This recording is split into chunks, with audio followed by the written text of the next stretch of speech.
Michael Irvin aired his son out on national TV. His son is a gangster rapper. Hmm. And, excuse me, Michael's quote was, I have a son, he raps. If you ever listen to some of his raps, I'm like, oh my God, where does this come from? You grew up in a gated community your whole life, but he's rapping my life to romanticize and fantasize that old thug life, ghetto life, and all that stuff. We used to work to get away from that. We now somehow gotten to a place where we're running back towards it. CJ, you want to unpack this first? There's so many layers to this. The first layer is, certain things when we're talking about airing out.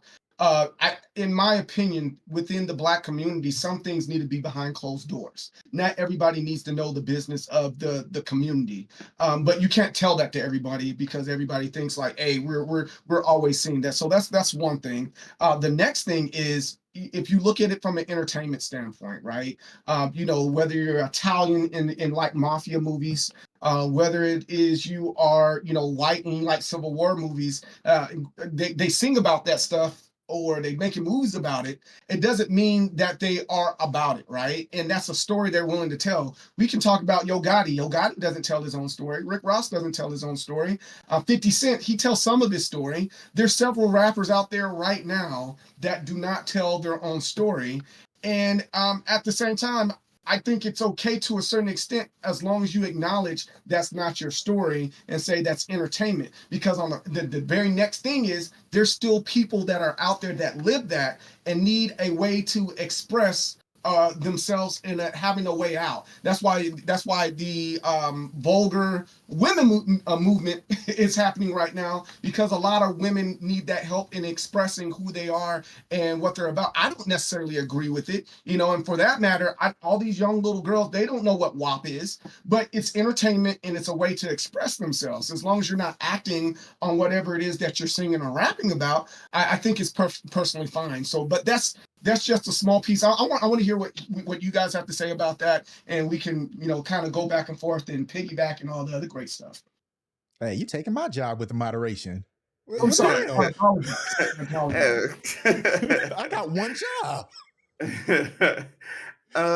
The thing I want to just remind everybody, no matter how cool you are back in the day, no matter how cool you are right now, one day you will eventually be a dude standing on the sidewalk or in someone's grass yelling at clouds. And that's what Michael Irvin is going through right now. I want to bring Tom Hanks into the picture. And for all you guys that don't know, Tom Hanks has a few children. One of his children is Chet Hanks. And if you don't know who Chet Hanks is, he is, for all intents and purposes, the whitest version of Tom Hanks with a Jamaican accent, who also raps, who also is culture vulturing off of the Black community and making money off of it and being personified. He has tattoos all across his face, all across his chest. And when you see Tom Hanks on the red carpet with his family, he's there. Want to know Mhm. why? Because Tom Hanks values his son's Yeah. happiness over social media respect. Michael Irving looks like he's selling it. Not only is he selling his son out, but he's doing it to continue to perceive to be cool to a group of people who wouldn't take him serious if he wasn't Michael Irving. If this was a regular Black person talking about their parents, about their kids, we would be shunning him because you only have one objective as a parent, which is to make sure your child is as safe as possible for as long as possible. God bless you if your child can bury you one day. So for you to be sitting here burying them in the social space, yeah, his career is a fake. Yeah, acting. Tony Stark doesn't really have propulsor beams either. And you don't see my ass over here talking about RDJ's drug issues and Disney's problems with being it. It's called acting. It's called performance media Yeah, for a purpose. And there's absolutely. something mind-boggling about your son using your story almost like it was an Yes. homage. Thank you for Yeah. using struggles that created me and you painting him as such. It's so bad to see. And then you wonder why these Black men, these young Black men, can't really rely on the Black male figures in their life because they don't really respect them because they don't iron out to what they want them to be. It's madness.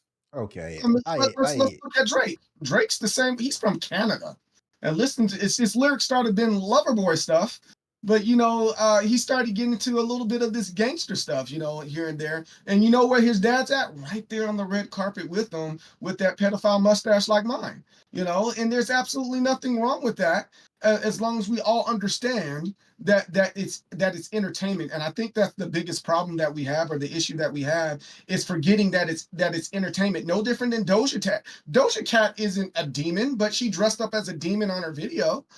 So is Doja Cat's family going to disown her because of that? No, absolutely not. So I think I'm right there with you, Hero. There's a lot of clout that's going on that he's looking for, and here it is. Especially now that he's on this new show with Skip Bayless.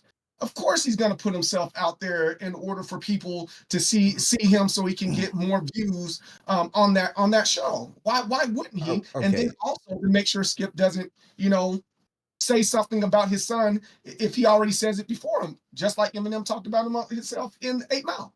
But I'm I there's a difference here.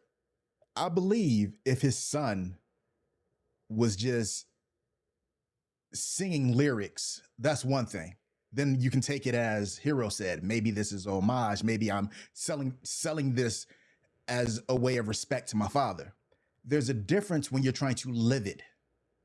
I don't think that Michael Irvin would have said these things if the child wasn't making bad decisions based on the lyrics. So when you guys just say, "Oh, he's wrong," I don't see that, because as CJ pointed out, there's a lot of people selling other people's stories. It's when you try to live that story that creates the issue.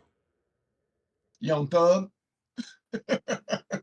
Matt, you Lil laugh. Bootsy, you know, Gucci Mane. I don't disagree with I don't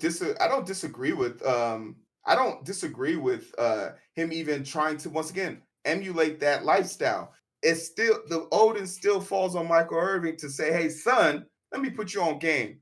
Yeah, Talk about it. You don't need to be about it. You got a silver spoon so far up your ass you could scoop your ice cream if you wanted yourself." It's all about how you want to be perceived by the world in social media. And because Michael Irving wants to be perceived as some what's the thing that they always used to call say for Bill Cosby, respectable politics. Like he wants to be seen as this clean cut, sharp black dude. Hey, I'm not one of those thugs anymore. Like Michael Irving is desperately trying to separate himself from that. But as a person who works in healthcare, I remember the first time I did an interview with my hair, and people were like, "Oh, your hair might hinder you." And that's when I decided that day I'm gonna wear J's and do rags into the operating room every single day facts. because I want them to be uncomfortable with Yeah, their own issues. Because right. your issue isn't really with me, it's with yourself. Michael Irving has some things he needs to resolve, and he's taking his frustration out on his son. Okay, I'm gonna have to agree to disagree.